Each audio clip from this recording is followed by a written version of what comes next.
नमस्कार दोस्तों, आज के सेशन में फिर से आपका स्वागत है। आज फिर शुरू करते हैं क्वेश्चनों की एक नई श्रृंखला। आज का सबसे पहला क्वेश्चन है कि वायुमंडल की सबसे निचली परत का नाम क्या है। आप देख रहे हैं जब से हमने इसको डिस्कशन किया है कम से कम 5-6 बार ये क्वेश्चन अलग अलग तरीके से पूछा गया है। अब तक शायद आपको पता चल गया होगा, तो इसका आंसर भी आप सभी जानते हैं कि इसका आंसर क्या है, क्षोभ मंडल। तो ये क्वेश्चन बहुत पूछा जाता है, काफ़ी ज़्यादा इंपॉर्टेंट है, किसी ना किसी रूप में इसको लगातार पूछा गया है। अब याद तो हो ही गया होगा, लेकिन फिर भी कुछ लोग इसको भूलते रहते हैं, तो एक ट्रिक हम आपको बताने जा रहे हैं जो हिंदी टर्मिनोलॉजी के लिए और इंग्लिश टर्मिनोलॉजी दोनों के लिए अलग अलग हैं। लेकिन उससे फ़ायदा क्या, और इससे आपको एक क्रम याद होगा इनका कि सबसे निचली कौन सी है, मध्य कौन सी है, सारी चीज़ें। देखें, हिंदी शब्दावली के लिए हम एक सेंटेंस ले रहे हैं, छोड़ सबको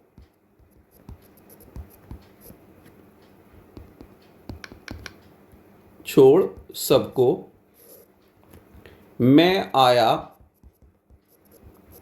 बाहर। छोड़ में हम मान सकते हैं क्षोभ मंडल, सबको में समताप मंडल, में मध्य मंडल, आया में आयन मंडल और बाहर का बहिर मंडल।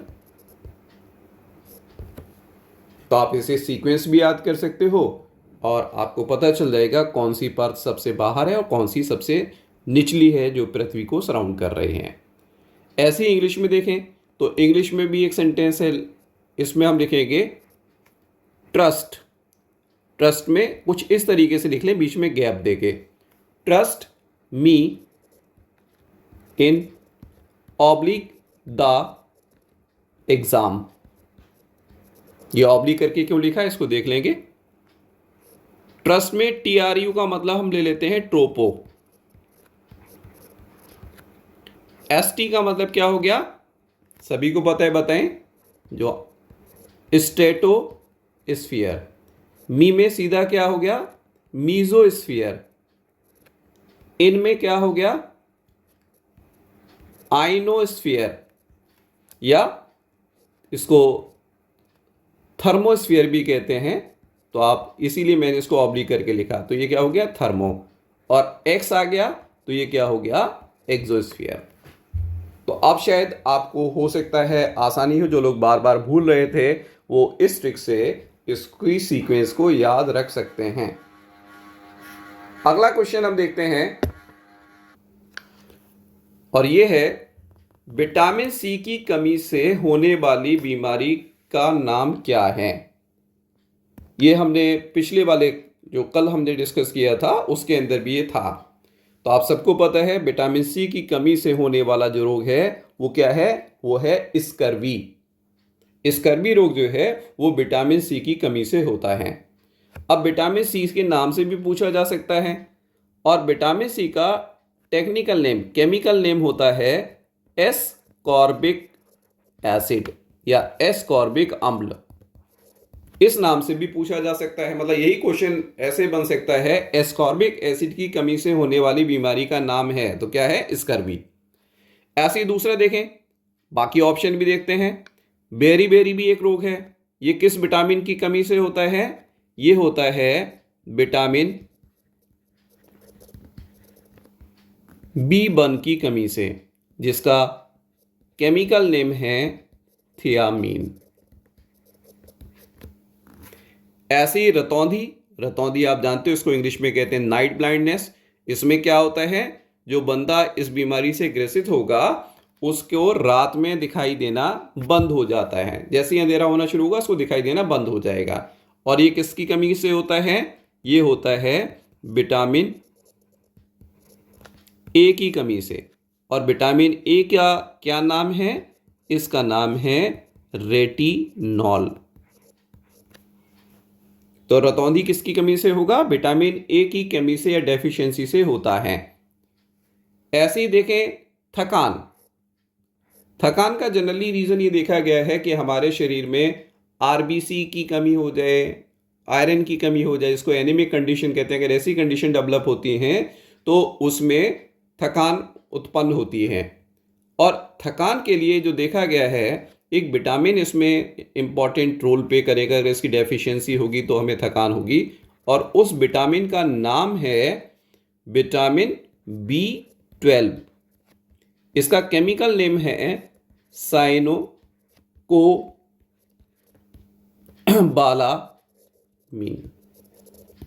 ये करता है क्या है एक्चुअल में, ये आरबीसी को मैच्योर बनाने में हेल्प करता है। आरबीसी सभी जानते होंगे लाल रुधिर कणिकाएं, इसको परिपक्व बनाने में काम करता है।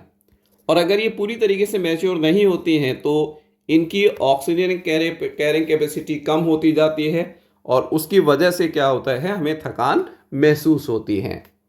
तो आंसर तो हमारा स्कर्वी है, लेकिन बाकी सब जो हैं, कौन से विटामिन का क्या नाम है, उसकी कमी से कौन सा रोग होता है, ये चीज़ आप आसानी से समझ सकते हो।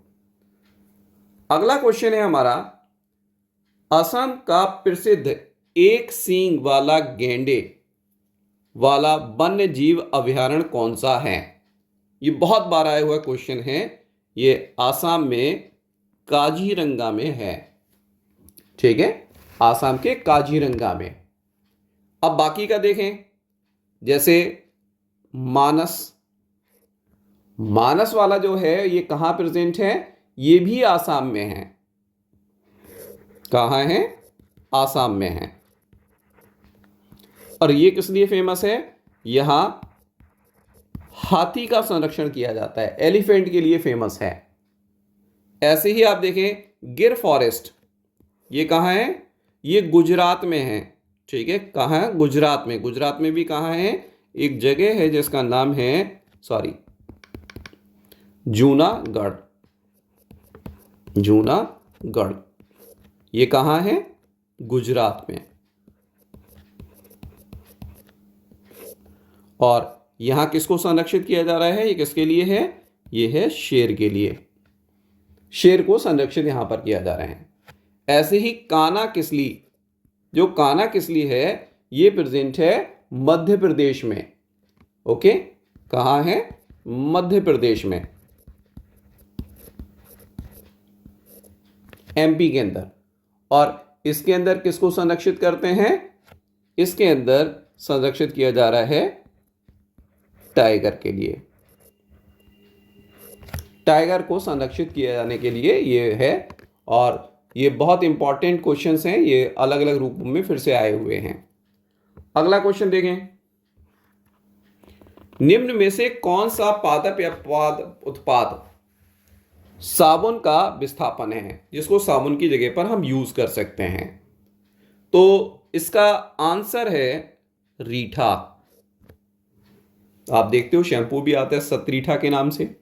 या पुराने टाइम में, ठीक है, जब ये शैम्पू वगैरह नहीं चलते थे तो लोग बालों को धोने के लिए घर में या एक घरेलू जो है वो सिरप के एक शैम्पू बनाते थे। और उसमें क्या क्या चीज़ें आज भी लोग इसका यूज़ करते हैं, और वो क्या है? उसमें होता है रीठा, शिकाकाई, आंवला, ये सारी चीज़ें मिलाई जाती हैं। इनको उबाला जाता है, इसका एक सलूशन बन जाता है, उससे बालों को धोते हैं। तो आंसर तो रीठा हो गया। अब देखें, रुद्राक्ष को आप सभी जानते हो, है ना? रुद्राक्ष जो है पूजा के काम आता है, लोग इसको पहनते हैं। ठीक है, इसमें कई प्रकार होते हैं, एक मुखी, द्विमुखी, ये सारी चीज़ें। लेकिन एक इसमें एक और ऑप्शन दे रखा है, और वो है तेंदू। तेंदू, तेंदू पत्ता के नाम से आप इसको समझ सकते हो। तेंदू पत्ता एक्चुअल में बीड़ी बनाने में यूज होता है। इसका उपयोग किस में करते हैं? बीड़ी बनाने में इसका उपयोग करते हैं। और ये जो है वो क्या कहते हैं इसको, आपने देखा, ये गांव वाले लोग हैं बीड़ी पीते हैं। ये सिगरेट का सबसे चीपेस्ट आप कह सकते हो, देसी जो है वो सिगरेट कहलाती है। और इसके अंदर क्या होगा, ये हमारे देश में, ठीक है, खास तौर से आंध्र प्रदेश में, ठीक है, आंध्र प्रदेश, यहाँ तेंदू पत्ता होता है। ऐसे ही छत्तीसगढ़ में होता है,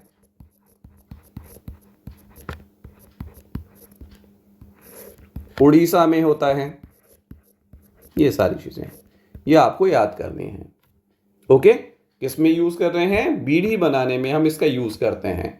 इवन अगर आप देखें एक और इसमें आप जोड़ सकते हो झारखंड, और झारखंड में इस तेंदू पत्ता को एक्चुअल में वर्ड यूज करते हैं केंदू। भाषा का थोड़ा सा अंतर है। केंदू यहां पर झारखंड में इसको कहते हैं केंदू, और वैसे नॉर्मली क्या कहा जा रहा है? तेंदू पत्ता। नेक्स्ट वन देखें, फिर वही क्वेश्चन देखिए रिपीट हुआ। अब यहां पर इसका स्वरूप दूसरा है। तो इसमें आपको क्या दिखाई दे रहा है कि पृथ्वी के वातावरण के किस सतह पर ओजोन परत पाई जाती है? तो उसका आंसर क्या है? इसका आंसर है स्ट्रेटोस्फीयर। तो स्ट्रेटोस्फीयर, ठीक है, जिसको आप कहते हो समतापमंडल, इसके अंदर ये पाई जाती है। और इसका रोल भी आपको पता है, ये क्या करती है? अल्ट्रावायलेट रेज या पराबैंगनी किरणों को पृथ्वी पर आने से रोकती हैं। अगला क्वेश्चन देखें, ये भी कई बार रिपीट हुआ है। तो यहां पर देखते हैं, क्वेश्चन है हमारा, भूकंप की तीव्रता नापने का यंत्र क्या है? तो भूकंप की तीव्रता नापने के लिए हम क्या यूज करते हैं? सिस्मोग्राफ, ये यूज किया जाता है। जो फिजियोग्राफ है ये एक्चुअल में प्राकृतिक भूगोल से संबंधित है, प्राकृतिक भूगोल से संबंधित है, ये यंत्र नहीं है, ठीक है, संबंधित है। कार्डियोग्राफ आप सभी जानते होंगे, ये किसके लिए यूज किया जाता है? जैसे आप कहते हो ना कार्डियोग्राम, ईसीजी। हमारे हार्ट में अगर किसी तरीके की कोई प्रॉब्लम होती है तो हार्ट की वर्किंग को स्टडी करने के लिए इसको हम यूज करते हैं। और बैरोग्राफ, बैरोमीटर, तो ये आपको पता ही है, ये किसके लिए होता है? ये होता है वायुमंडलीय दाब के लिए, बैरोमीटर। कल वाले डिस्कशन में हमने इसको किया था। तो इसका आंसर हमारे पास क्या हो गया? इसका आंसर हो गया हमारे पास सिस्मोग्राफ। अगला आता है, एक कोशिकीय सूक्ष्म जीव है। तो आप देखें जितने भी जीव होते हैं उसको दो समूह में विभाजित किया जाता है, एक कोशिकीय और दूसरा बहुकोशिकीय। तो अब इनमें से अगर हम छांटें तो स्पायरोगैरा बहुकोशिकीय हैं, ठीक है। विषाणु ये ना तो सजीव में आता है ना निर्जीव में आता है, तो ये क्या है? सजीव एवं निर्जीव के मध्य की कड़ी है, इसको मानते हैं। पैरामीशियम ये एक कोशिकीय होता है,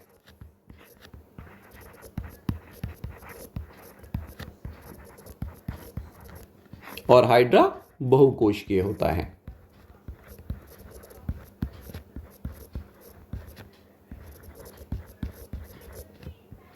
ठीक है, तो आंसर हमारा क्या हो गया? इसमें पैरामीशियम हो गया। अब एक कोशिकीय में कुछ और भी उदाहरण आप याद कर सकते हो। अन्य उदाहरण में जीवाणु भी एक कोशिकीय होते हैं, ओके। ईस्ट भी एक कोशिकीय होता है जिसको आप खमीर कहते हो, या अमीवा, एंटमीवा,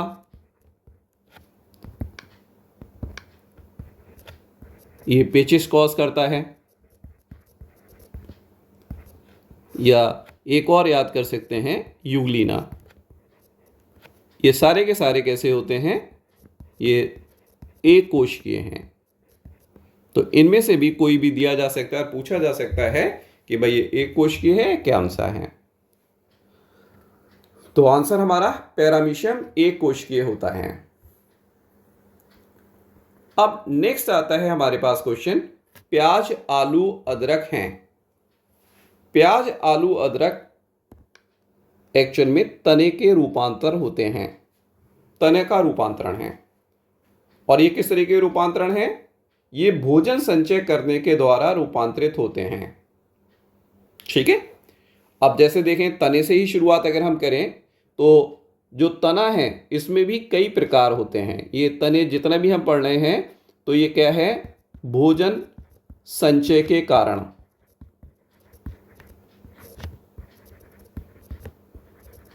भोजन संचय के कारण इनमें विभिन्न प्रकार की आकृतियां बन जाती हैं, शेप आ जाती हैं, और उस शेप के आधार पर हम क्या करते हैं? इसको विभाजित करते हैं। और ये सारे के सारे कैसे हैं? ये सारे के सारे भूमिगत, सॉरी बीच में रह गया, हाँ, भूमिगत तने हैं। मतलब ये बाहर नहीं पाए जाते, जमीन के अंदर पाए जाते हैं। और इसमें जैसे दे रखा है तो इसमें और भी क्वेश्चन जो बन सकते हैं। इसके प्रकार क्या हैं? जैसे इसका एक प्रकार होता है प्रकंद, जिसके अंदर आता है हल्दी, अदरक। ये जो हम खाते हैं इसको प्रकंद की कैटेगरी में रखा जाता है। ऐसे ही दूसरा अगर प्रकार देखें तो वो आता है कंद, और ये बहुत फेमस है, बहुत पूछा जाता है, और वो है आलू। ऐसे ही नेक्स्ट आता है जिसको हम नाम देते हैं शल्ककंद, और शल्ककंद के अंदर उदाहरण क्या है जो ऊपर लिखे हैं उसमें से प्याज, लहसुन या लहसुन जिसको आप कहते हो, ये ठीक है। और ऐसे ही चौथा लास्ट आता है जिसको हम कहते हैं घनकंद। इसके अंदर उदाहरण आते हैं अरबी, जमीकंद, ये इसके अंदर इंक्लूड होते हैं। ये सब भूमिगत तने हैं जो भोजन संचय के कारण रूपांतरित होते हैं। तो अगर आप देखें तो यहां पर क्वेश्चन में भी प्याज कैसा है? प्याज शल्ककंद है, ठीक है। आलू कैसा है? कंद का एग्जाम्पल है। और अदरक किसका एग्जाम्पल है? अदरक जो है वो प्रकंद का एग्जाम्पल है। लेकिन ये सारे के सारे भूमिगत तने हैं जो रूपांतरित हुए हैं। ऐसे ही भोजन संचय के थ्रू अगर हम बात करें जड़ में भी, तो जड़ में अगर आप बात करें तो एग्जाम्पल आते हैं जैसे मूली, गाजर, शलजम, टर्निप आप जिसको कहते हो, ठीक है। गाजर को कैरेट कहते हैं, मूली को रेडिश कहते हैं। ये सारे के सारे इसके अंदर इंक्लूड होते हैं। और ये सब कैसे हैं? जड़ों के प्रकार से कहें तो सारी की सारी जो हैं मूसला जड़ें होती हैं। कुछ अपास्थानिक जड़ें भी भोजन को संचित करती हैं, और इसका बेस्ट एग्जाम्पल है हमारा शकरकंद। जो हम खाते हैं शकरकंद, ये जो है वो इसके अंदर इंक्लूड होता है। और मूली, गाजर, शलजम के अलावा अगर हम मूसला जड़ में एग्जाम्पल देखें तो एक और फेमस एग्जाम्पल है जिसको आप कहते हो बीट रूट, ठीक है। बीट रूट, हिंदी में इसको क्या कहते हैं? चुकंदर। ये भी मूसला जड़ है और भोजन को संचय करती हैं। और शकरकंद को हम इंग्लिश में कहते हैं शुगर बीट। तो आंसर हमारा तना। नेक्स्ट देखें। नेक्स्ट इसमें क्वेश्चन आता है और वो है खाद्य श्रृंखला के परस्पर समूह को कहा जाता है।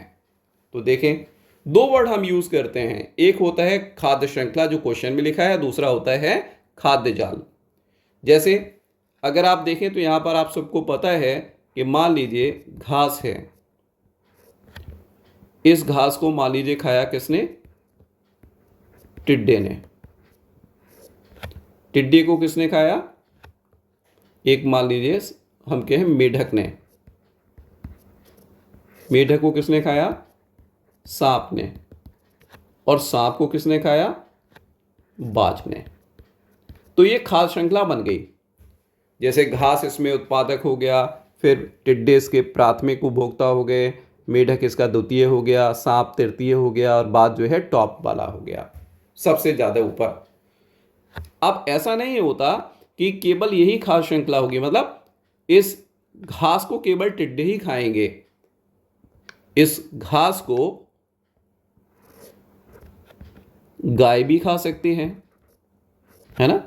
इस घास को बकरी भी खा सकती है।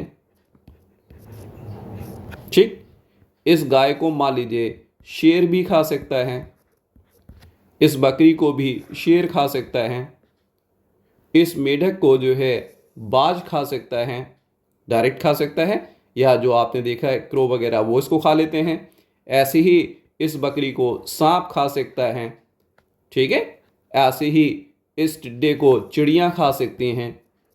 तो आप देख रहे हो कि बहुत सारी खाद्य श्रृंखला अलग अलग हैं, लेकिन ये सब एक दूसरे से इंटरकनेक्टेड हैं। ये सब आपस में एक दूसरे से जुड़ी हुई हैं, और इससे जो स्ट्रक्चर बनता है, मतलब विभिन्न खाद्य श्रृंखलाओं का समूह जो आपस में जुड़ा रहता है, उसको नाम देते हैं खाद्य जाल। खाद्य जाल।